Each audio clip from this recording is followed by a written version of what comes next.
बिस्मिल्लाहिर्रहमानिर्रहीम। Dear students, आज जो टॉपिक हम डिस्कस करने जा रहे हैं फर्स्ट ईयर केमिस्ट्री का चैप्टर एनर्जेटिक्स और उसका टॉपिक है standard states and standard enthalpies. देखिए, सबसे पहले हम देखते हैं कि स्टैंडर्ड स्टेट्स या फिर स्टैंडर्ड कंडीशन कौन सी होती हैं। तो उसमें अगर आप स्टैंडर्ड प्रेशर की बात करें तो वो 1 atm प्रेशर है सी लेवल पे।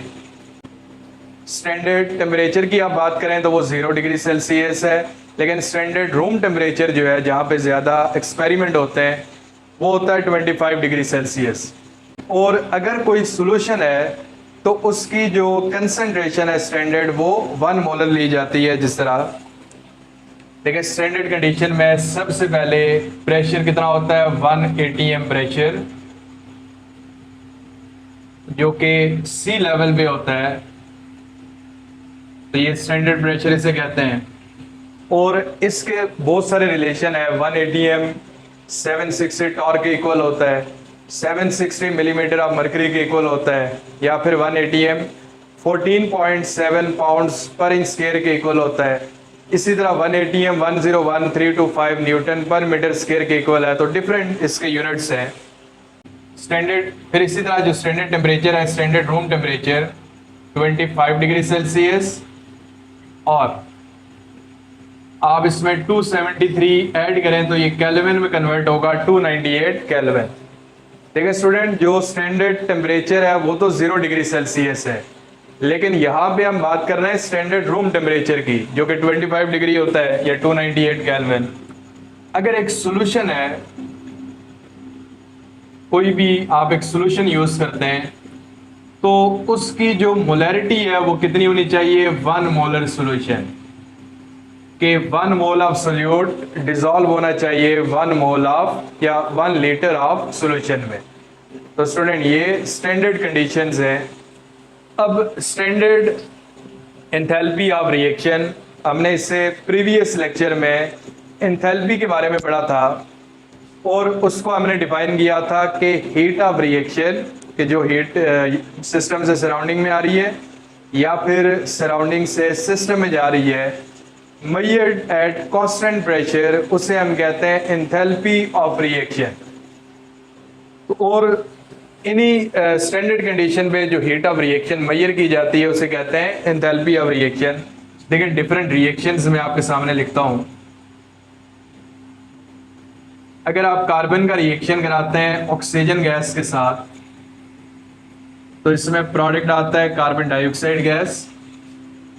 इस प्रोसेस में जो हमारे पास एंथैल्पी चेंज होती है it is equal to -393.5 kilo joule per mole. इसी तरह स्टूडेंट, एक और रिएक्शन आप देख लें, मीथेन की जब आप कंबस्शन करते हैं, आप इसकी बर्निंग करते हैं तो इसमें 2 प्रोडक्ट आते हैं, एक कार्बन डाइऑक्साइड और दूसरा वाटर वेपर इसमें आते हैं। इसको अगर आपने बैलेंस करना है तो उसके साथ 2 लगा दें, यहाँ पे भी 2 आ जाएगा। और इस रिएक्शन के लिए जो स्टैंडर्ड एंथैल्पी ऑफ रिएक्शन है ये होती है -890 किलो जूल पर मोल। इसके अलावा स्टूडेंट और बहुत सारे रिएक्शन है। अगर आप नाइट्रोजन का रिएक्शन करते हैं ऑक्सीजन गैस के साथ और इसमें जो प्रोडक्ट आएगा नाइट्रोजन मोनोऑक्साइड, तो इसके लिए जो स्टैंडर्ड एंथैल्पी ऑफ रिएक्शन है ये होती है 180 किलो जूल पर मोल।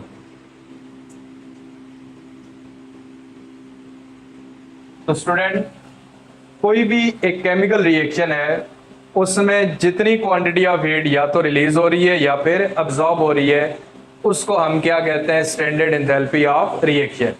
तो ये जितनी भी आगे टाइप्स हम पढ़ेंगे, 6 मैंने लिखी है, 2 और हैं, तो आप उन सारी एग्जांपल को यहाँ पे लिख सकते हैं। लेकिन एक कंडीशन है कि ये जो नंबर ऑफ मोल्स है ना, they should be same as in balance chemical equation. अगर लेट्स से आप कहते हैं कि 2 मोल कार्बन डाइऑक्साइड है तो जाहिर है फिर इसकी जो वैल्यू है वो भी क्या होगी, इंक्रीज हो जाएगी। इसी तरह आप अगर इन रिएक्टेंट प्रोडक्ट के मोल्स को चेंज करेंगे तो फिर रिएक्शन की जो एंथैल्पीज है वो भी इसमें क्या हो जाएंगी, चेंज हो जाएंगी। तो स्टूडेंट्स आपको ये डेफिनेशन नजर आ रही होगी, अमाउंट ऑफ हीट इवॉल्व और absorb during a chemical reaction when molar quantities of reactants and products are same as in balanced chemical equation। तो ये आपने डेफिनेशन इस तरह से लिखनी है और ये साथ एग्जांपल आप इसमें लिख देंगे। उसके बाद student standard enthalpy of formation, इसको डिफाइन किस तरह से करते हैं। फॉर्मेशन की मीनिंग है आप कोई कंपाउंड बना रहे हैं, 1 मोल किसी भी कंपाउंड का बनाना, उसके कॉरेस्पॉन्डिंग एलिमेंट से जितनी क्वांटिटी ऑफ हीट अब्जॉर्ब होती है या उसमें रिलीज होती है, जो भी चेंज आ रहा है, उसको हम कहते हैं स्टैंडर्ड एंथैल्पी ऑफ फॉर्मेशन। देखें जिस तरह ये आपके सामने एक रिएक्शन लिखा हुआ है, कार्बन प्लस ऑक्सीजन और इसमें प्रोडक्ट आएगा कार्बन डाइऑक्साइड। जो इसमें स्टैंडर्ड एंथैल्पी ऑफ फॉर्मेशन है ये है -393.5 किलो जूल पर मोल। तो स्टूडेंट एक बात मैंने पहले कही थी कि ये बाकी सारी एंथैल्पीज है वो इसी की टाइप से हैं। तो आप जो है ना सारी जितनी भी एग्जांपल हम लिखेंगे उनमें से कोई भी इनके अंदर लिख सकते हैं। तो देखें यहाँ पे 1 मोल प्रोडक्ट का बन रहा है कॉरेस्पॉन्डिंग एलिमेंट से, तो इसमें जितनी क्वांटिटी ऑफ हीट चेंज हो रही है उसको हम कहते हैं स्टैंडर्ड एंथैल्पी ऑफ फॉर्मेशन। फिर इसी तरह एक और रिएक्शन है, अगर आप हाइड्रोजन गैस का रिएक्शन कराते हैं ऑक्सीजन गैस के साथ, तो स्टूडेंट इसमें जो प्रोडक्ट हमारे पास आएगा वाटर मॉलिक्यूल, और इसमें जो स्टैंडर्ड एंथैल्पी ऑफ फॉर्मेशन है ये होती है -285.8 किलो जूल पर मोल। तो देखें आपने 1 मोल कोई भी एक कंपाउंड बनाना है, उसी के कॉरेस्पॉन्डिंग एलिमेंट से तो जितनी क्वांटिटी ऑफ हीट चेंज होती है उसको हम कहते हैं स्टैंडर्ड एंथैल्पी ऑफ फॉर्मेशन। तो स्टूडेंट इसकी डेफिनेशन आपको ये नजर आ रही होगी कि अमाउंट ऑफ हीट चेंजेस या अमाउंट ऑफ हीट रिलीज और absorb when 1 mole of compound is produced from its elements, it is called standard enthalpy of formation। फिर स्टूडेंट इसके रेलेवेंट अक्सर क्वेश्चन आ जाते हैं, तो मैं ये पहले डेफिनेशन करके तो फिर इस टॉपिक के रेलेवेंट जितने भी क्वेश्चन है वो आपको एंड में बताऊंगा। इसी तरह नेक्स्ट अगर आप देखें standard enthalpy of combustion. Combustion क्या चीज होती है, कोई भी चीज अगर आप उसकी बर्निंग करते हैं in the presence of oxygen और एयर, जिस तरह घर में हम गैस जलाते हैं, सुई गैस जो है, सुई गैस के अलावा पेट्रोल वगैरह गाड़ियों में जला रहे हैं, लकड़ियों को जला लें, तो जो जलने का प्रोसेस है, बर्निंग का जो प्रोसेस है, इट इज कॉल्ड कंबस्शन। अब किसी भी कंपाउंड के 1 मोल की अगर आप कंबस्शन कर रहे हैं तो जितनी क्वांटिटी ऑफ हीट रिलीज होती है उसे कहते हैं स्टैंडर्ड एंथैल्पी ऑफ कंबस्शन। देखिए जिस तरह एक एग्जांपल है, एक मॉलिक्यूल है इथाइल अल्कोहल का, ये इसको कहते हैं इथेनॉल।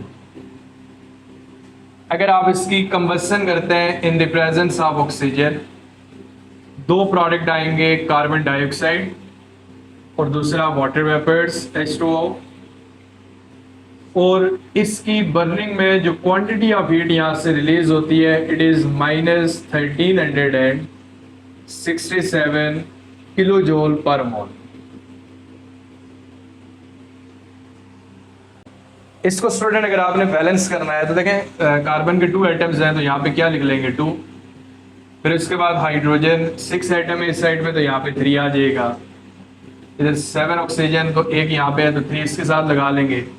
तो देखिए 1 मोल इथाइल अल्कोहल था, उसकी आपने बर्निंग की, जो क्वांटिटी ऑफ प्रोडक्ट उसमें जितनी भी प्रोड्यूस हुई तो उसमें जो क्वांटिटी ऑफ हीट यहाँ से आ रही है ना, जो रिलीज हो रही है, इसको हम कहते हैं स्टैंडर्ड एंथैल्पी ऑफ कंबस्शन। फिर इसी तरह एक और रिएक्शन जो इससे पहले भी हमने लिखा है कि अगर आप मीथेन का रिएक्शन कराते हैं, इसकी आप कंबस्शन कराते हैं, ये आपके सामने इधर लिखा हुआ है, तो इसमें भी प्रोडक्ट आता है carbon dioxide and water vapours. और इसकी जो स्टैंडर्ड एंथैल्पी ऑफ कंबस्शन है ये -890 किलो जूल पर मोल। तो देखें 1 मोल किसी भी सब्सटेंस का है, आप उसकी कंबस्शन करते हैं, उसकी बर्निंग करते हैं, जो भी क्वांटिटी ऑफ हीट रिलीज होती है उसको हम कहते हैं स्टैंडर्ड एंथैल्पी ऑफ कंबस्शन। तो देखें ये आपको एक डेफिनेशन नजर आ रही होगी, amount of heat release when 1 mole of any compound या any substance is burned in the presence of oxygen, it is called standard enthalpy of combustion। उसके बाद student standard enthalpy of atomisation. देखिए 1 mole gaseous atom बनाना, उसके corresponding molecule से जितनी quantity of heat absorb होती है उसे कहते हैं स्टैंडर्ड एंथैल्पी ऑफ कंबस्शन। देखें किस तरह से, अगर हम कहते हैं कि ये हमारे पास गैसियस मॉलिक्यूल्स हैं हाइड्रोजन के, और हाइड्रोजन के दरमियान सिंगल बॉन्ड होता है, आपने इस बॉन्ड को ब्रेक करना है और इसको गैसियस एटम में कन्वर्ट करना है। तो स्टूडेंट याद रहे कि 1 मोल गैसियस एटम बनाना है, बैलेंसिंग इस तरह से करनी है। तो इसकी मीनिंग है कि ये 1/2 हो जाएंगे, हाफ मोल होगा तभी 1 मोल एटम बनेंगे। और इसमें जो क्वांटिटी ऑफ हीट अब्जॉर्ब होती है उसे हम कहते हैं स्टैंडर्ड एंथैल्पी ऑफ एटमाइजेशन, और इसकी वैल्यू होती है 218 किलो जूल पर मोल। तो देखें 1 मोल गैसियस एटम बनाना, इसके कॉरेस्पॉन्डिंग मॉलिक्यूल से जितनी क्वांटिटी ऑफ हीट अब्जॉर्ब होती है उसे कहते हैं स्टैंडर्ड एंथैल्पी ऑफ एटमाइजेशन। फिर उसके बाद स्टूडेंट एक सेकंड नंबर पे है, अगर हम कहते हैं कि हमारे पास क्लोरीन का मॉलिक्यूल है और इसको कॉरेस्पॉन्डिंग एटम्स में आप कन्वर्ट करना चाह रहे हैं, तो इसमें जो क्वांटिटी ऑफ हीट अब्जॉर्ब होती है इसकी वैल्यू होती है 121 किलो जूल पर मोल। तो देखें 1 मोल गैसियस एटम बना रहे हैं, उसके कॉरेस्पॉन्डिंग मॉलिक्यूल से जितनी क्वांटिटी ऑफ हीट अब्जॉर्ब होती है उसे कहते हैं स्टैंडर्ड एंथैल्पी ऑफ एटमाइजेशन। तो स्टूडेंट इसकी भी देखें डेफिनेशन आपको नजर आ रही होगी, तो ये डेफिनेशन आपने लिखनी है और साथ इसकी आपने ये एग्जांपल नोट कर लेंगे। तो डेफिनेशन क्या है, amount of heat absorb when 1 mole of gaseous atom are produce from its corresponding जो भी एलिमेंट्स हैं, जो भी इसके मॉलिक्यूल्स हैं, इसे हम कहते हैं स्टैंडर्ड एंथैल्पी ऑफ एटमाइजेशन। उसके बाद student standard enthalpy of neutralisation. देखिए आपने न्यूट्रलाइजेशन रिएक्शन के बारे में पढ़ा होगा कि जब भी एसिड और बेस एक दूसरे के साथ रिएक्शन करते हैं तो एक दूसरे को न्यूट्रलाइज करके वो साल्ट बनाते हैं और वाटर बना देते हैं। तो जो भी क्वांटिटी ऑफ हीट यहाँ से रिलीज होती है उस क्वांटिटी ऑफ हीट को हम कहते हैं स्टैंडर्ड एंथैल्पी ऑफ न्यूट्रलाइजेशन। देखें जिस तरह एक एग्जांपल है, अगर हम कहते हैं कि हमारे पास ये हाइड्रोक्लोरिक एसिड है एक्वस सॉल्यूशन, दूसरा सोडियम हाइड्रोक्साइड का एक्वस सॉल्यूशन है। जब ये आपस में रिएक्शन करेंगे तो एक सोडियम क्लोराइड आएगा और दूसरा साथ क्या आएगा, वाटर। और इसमें जो एंथैल्पी चेंज होगी इसकी वैल्यू होती है -57.4 किलो जूल पर मोल। अब स्टूडेंट देखें कि जब एसिड और बेस आपस में रिएक्शन करते हैं, न्यूट्रलाइज होते हैं और जितनी क्वांटिटी ऑफ हीट रिलीज होती है उसको कहते हैं स्टैंडर्ड एंथैल्पी ऑफ न्यूट्रलाइजेशन। अब इसकी डेफिनेशन कैसे करेंगे, देखें जब एसिड का मॉलिक्यूल आयनाइज होगा ना HCl का, तो दो तरह के आयंस आएंगे, एक H पॉजिटिव और दूसरा आएगा Cl नेगेटिव। ठीक है, हाइड्रोजन आयन और दूसरा क्लोराइड आयन। फिर इसी तरह जब सोडियम हाइड्रोक्साइड आयनाइज होगा NaOH, इसका भी एक्वस सॉल्यूशन है, तो दो तरह के आयंस आएंगे, एक सोडियम का और दूसरा हाइड्रोक्साइड का।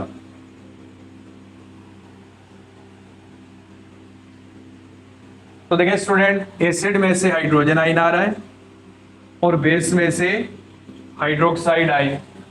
तो जब 1 मोल हाइड्रोजन आयन कंबाइन होता है 1 मोल ऑफ हाइड्रोक्साइड आयन के, तो इसमें प्रोडक्ट आता है वाटर। और वाटर की फॉर्मेशन के लिए जो क्वांटिटी ऑफ हीट यहाँ से रिलीज होती है, इसकी वैल्यू होती है -57.4 किलो जूल पर मोल। तो स्टूडेंट देखें यहाँ पे जो साल्ट है, साल्ट बेसिकली जाहिर एक्वस सॉल्यूशन है, तो वो आयन सी फॉर्म में होगा। वो हमें लग रहा है कि बन रहा है, लेकिन ये है कि वो वाटर में डिसॉल्व भी होगा। तो जो यहाँ पे चेंज आ रहा है वो सिर्फ ये है कि हाइड्रोजन आयन एसिड से, हाइड्रोक्साइड आयन बेस से, और ये रिएक्शन करके क्या बना रहे हैं, वाटर मॉलिक्यूल। तो देखिए इसको डिफाइन कैसे करेंगे। When 1 mole of hydrogen ion from N acid reacts with 1 mole of hydroxide ion from a base, they form 1 mole of water molecule. Quantity of heat released during formation of 1 mole of water, इसे हम क्या कहते हैं, it is called standard enthalpy of neutralization. उसके बाद student ये आपको definition नजर आ रही होगी, तो ये आपने इसकी डेफिनेशन लिख लेनी है। उसके बाद स्टूडेंट नेक्स्ट नंबर 6 पे है स्टैंडर्ड एंथैल्पी ऑफ सॉल्यूशन। देखिए सिंपल आप कह सकते हैं, आपने एक सॉल्यूशन बनाना है, एक सॉल्वेंट में सोल्यूट को ऐड करना है, जितनी क्वांटिटी ऑफ हीट वहां से रिलीज होती है या अब्जॉर्ब होती है, उस क्वांटिटी ऑफ हीट को कहते हैं स्टैंडर्ड एंथैल्पी ऑफ सॉल्यूशन। देखिए फॉर एग्जांपल, अगर हम कहते हैं कि हमारे पास 1 मोल अमोनियम क्लोराइड है सॉलिड फॉर्म में, और आप इसको डिसॉल्व करते हैं वाटर में, तो स्टूडेंट ये आयनाइज होगा। एक इसमें आएगा अमोनियम आयन,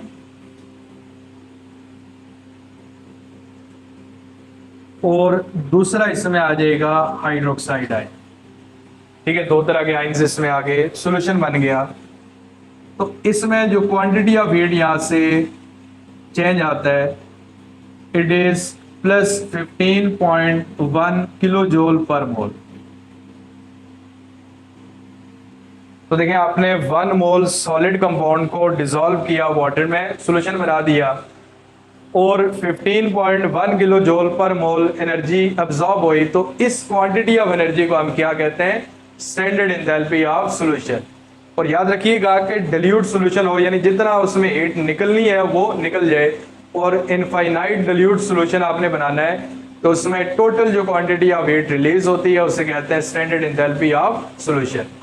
फिर इसी तरह अगर मैं कहता हूं कि हमारे पास HCl का मॉलिक्यूल है, हाइड्रोक्लोरिक एसिड, जब आप इसको डिसॉल्व करते हैं वाटर में, हाइड्रोजन आयंस, और दूसरा आते हैं क्लोराइड आयंस, तो इसमें जो हमारे पास क्वांटिटी ऑफ हीट में चेंज आता है, it is -75 kilo joule per मोल। तो देखिए 1 मोल किसी भी कंपाउंड का वाटर में डिसॉल्व करें, या कोई भी एक सॉल्वेंट है आप उसमें डिसॉल्व करें, जितनी क्वांटिटी ऑफ हीट वहां से चेंज आता है, रिलीज होती है या अब्सॉर्ब होती है, उसे हम कहते हैं स्टैंडर्ड एंथैल्पी ऑफ सॉल्यूशन। अब स्टूडेंट यहां से ना आगे मूव करने से पहले एक पॉइंट मैं आपको बता दूं कि जो स्टैंडर्ड एंथैल्पी ऑफ रिएक्शन है, ये एंडोथर्मिक भी हो सकती है और एक्सोथर्मिक भी। ये MCQ आ जाता है, देखिए आपके सामने एक्सोथर्मिक भी है और एंडोथर्मिक।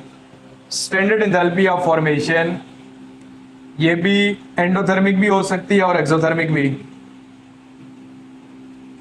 यहाँ पे 2 एग्जांपल मैंने एक्सोथर्मिक की लिखी हैं, लेकिन अगर आप बुक देखें एक टेबल बना होगा उसमें ना बहुत सारे एंडोथर्मिक वाले भी होंगे। फिर इसी तरह नेक्स्ट जो कंबस्शन है, स्टूडेंट ये याद रखना है, कंबस्शन हमेशा एक्सोथर्मिक होगा, ये कभी भी एंडोथर्मिक नहीं हो सकता, हीट हमेशा रिलीज होगी। जिस तरह गाड़ियों में कंबस्शन होती है, सलेंसर से हीट रिलीज होती है, इसी तरह घर में सुई गैस हम जलाते हैं, वहां से भी हीट रिलीज होती है। फिर एटोमाइजेशन, स्टूडेंट एटोमाइजेशन हमेशा एंडोथर्मिक होगा, कभी भी एक्सोथर्मिक नहीं हो सकता। फिर उसके बाद न्यूट्रलाइजेशन जो है, तो न्यूट्रलाइजेशन हमेशा एक्सोथर्मिक प्रोसेस होगा, ये कभी भी एंडोथर्मिक नहीं हो सकता। और सॉल्यूशन वाला जो है, तो ये आप देख लें, आपके सामने ही है एक एंडोथर्मिक भी हो सकता है और एक्सोथर्मिक भी।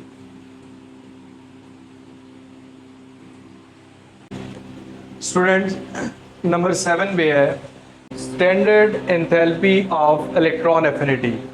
देखिए इलेक्ट्रॉन एफिनिटी क्या होती है कि जब किसी भी एटम में एक इलेक्ट्रॉन आप ऐड करते हैं तो जितनी क्वांटिटी ऑफ एनर्जी रिलीज होती है उसे हम कहते हैं स्टैंडर्ड इलेक्ट्रॉन एफिनिटी, और इसमें अमाउंट ऑफ एनर्जी रिलीज होती है। तो देखिए एक एग्जांपल हम लिखते हैं कि जब क्लोरीन का गैसियस एटम एक इलेक्ट्रॉन गेन करता है तो ये क्लोराइड आयन में कन्वर्ट होता है, तो इसमें जो क्वांटिटी ऑफ हीट रिलीज होती है इसको हम कहते हैं standard enthalpy of electron affinity, और ये है -349 किलो जूल पर मोल। तो देखें 1 मोल गैसियस एटम थे, 1 मोल इलेक्ट्रॉन गेन किया, जितने उसमें क्लोराइड के आयन प्रोड्यूस होंगे और जो एनर्जी रिलीज हो रही है उसे कहते हैं standard enthalpy of electron affinity. और याद रखिएगा फर्स्ट इलेक्ट्रॉन एफिनिटी नेगेटिव होती है, उससे आगे फिर पॉजिटिव होंगी, सेकंड वाली जो है वो पॉजिटिव होती है। फिर इसकी डेफिनेशन आपको ये नजर आ रही होगी। लास्ट पे एक हमारे पास और है लेटेस्ट एनर्जी। देखिए लेटेस्ट एनर्जी को 2 वेज में डिफाइन करते हैं। 1 मोल सॉलिड बनाना उसके कॉरेस्पॉन्डिंग गैसियस आयन से, या 1 मोल सॉलिड को ब्रेक डाउन करना कॉरेस्पॉन्डिंग गैसियस आयन में। जो क्वांटिटी ऑफ हीट यहाँ से चेंज होगी उसे लेटेस्ट एनर्जी कहेंगे। जिस तरह देखिए अगर हम कहते हैं कि हमारे पास एक सोडियम का आयन है गैसियस आयन, और दूसरा गैसियस आयन है क्लोराइड का, तो ये कन्वर्ट होंगे 1 mole of solid sodium chloride.